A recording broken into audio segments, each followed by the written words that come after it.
اعوذ باللہ من الشیطان الرجیم بسم اللہ الرحمن الرحیم رب اشرح لی صدری ویسر لی امری واحلل عقدۃ من لسانی یفقہوا قولی اللہم فقہنا فی الدین۔ السلام علیکم ورحمۃ اللہ وبرکاتہ۔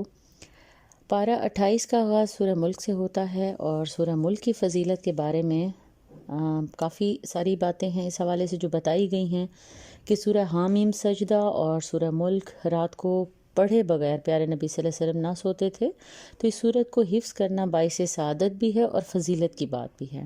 اس سورہ کی فضیلت میں یہ بھی بیان کیا گیا ہے کہ یہ آدمی کی سفارش کرے گی یہاں تک کہ اس کو بخش دیا جائے، اور عذاب قبر کو روکنے والی سورہ ہے۔ اس سورہ کے آغاز میں ہی انسان کو اس بات کا احساس دلایا جا رہا ہے کہ یہ دنیا بے مقصد نہیں بنائی گئی۔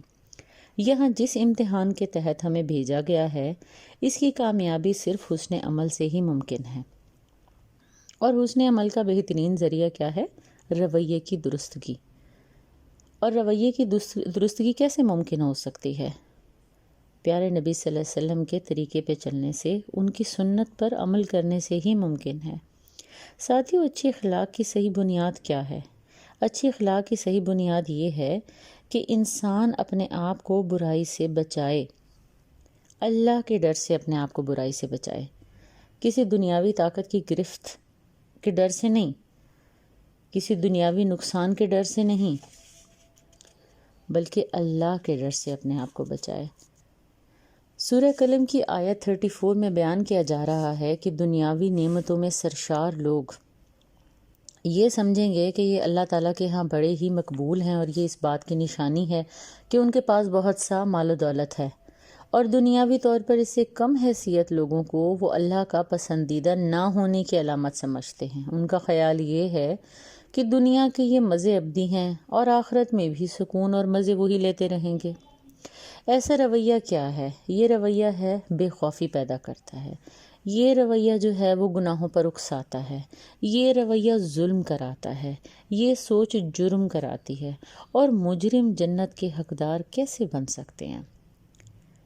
جبکہ اللہ کے قرب اور آخرت کے مزوں کا حقدار بننے کے لیے تو اللہ کے احکامات پر عمل کرنے والا بن سکتا ہے، برائیوں سے بچنے والے پرہیزگار بن سکتے ہیں۔ ساتھیو، دنیاوی خوشحالی بدحالی کوئی معیار نہیں ہے، ابدی خوشیوں کا یا اخروی مزوں کا۔ اگر کوئی معیار ہے، کسی معیار پر انسان کو پرکھا جائے گا، جزا اور سزا دی جائے گی، تو وہ ہمارے اخلاق اور اعمال ہیں۔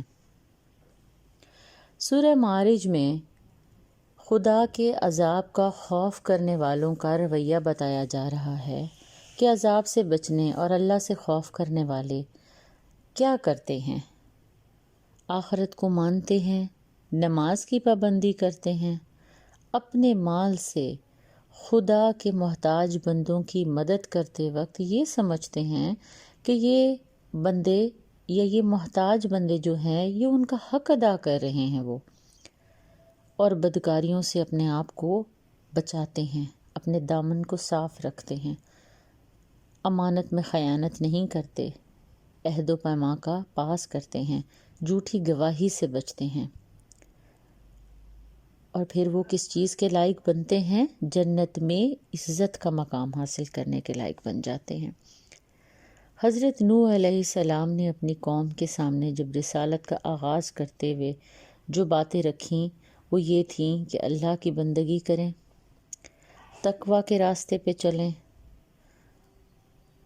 اور اللہ کے پیغمبر کی اطاعت کریں۔ سورہ مزمل کی آیت نمبر 20 میں نماز کے دوران تلاوت قرآن کا اہتمام کرنے کے بارے میں بتایا جا رہا ہے کہ تہجد کی نماز میں جتنا قرآن بسہولت پڑھ سکو پڑھ لیا کرو۔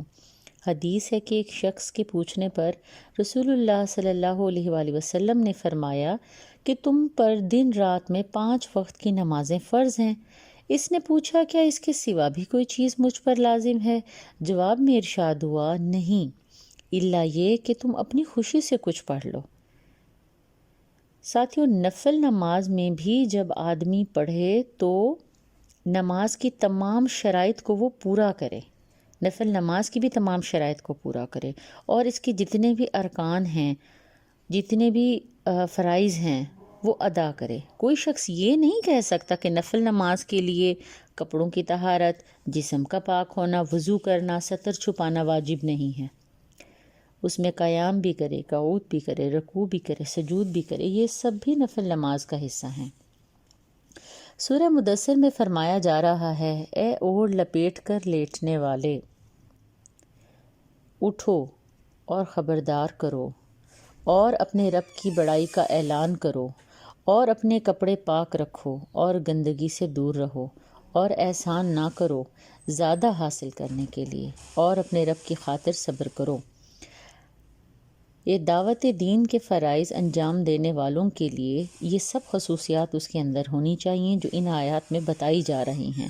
کار عظیم انجام دینے والوں کے لیے اور اس بار کا عزم اٹھانے والوں کے لیے باطن سے ظاہر تک صفائی ہو، نہ عقیدے کی گندگی ہو، نہ لباس میں ہو، نہ خیالات کی گندگی ہو، ظاہری و اخلاقی عیوب سے وہ پاک ہو، یعنی یہ سب کچھ بھی دین کے مطابق ہونا چاہیے، اخلاق بھی اور ظاہر بھی، کیونکہ دین کا کام سعادت ہے، اس کا احسان لوگوں پر نہیں جتانا، نہ ہی اپنی ذات کے لیے کوئی فائدہ حاصل کرنا ہے، نہ ہی اپنے عمل کو انسان بڑا سمجھے، بلکہ یہ رب کا بہت بڑا احسان ہے، نہ کہ یہ سمجھا جائے کہ ہم رب پر کوئی احسان لگا رہے ہیں۔ سورہ مرسلات میں جھٹلانے والے اور مکذبین کو بار بار وعید سنائی جا رہی ہے کہ کھا لو اور مزے کر لو تھوڑے دن، حقیقت میں تم لوگ ہی مجرم ہو۔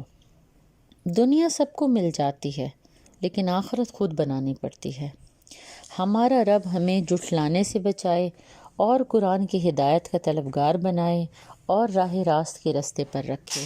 ربنا آتنا من لدنک رحمۃ وہیئ لنا من امرنا رشدا۔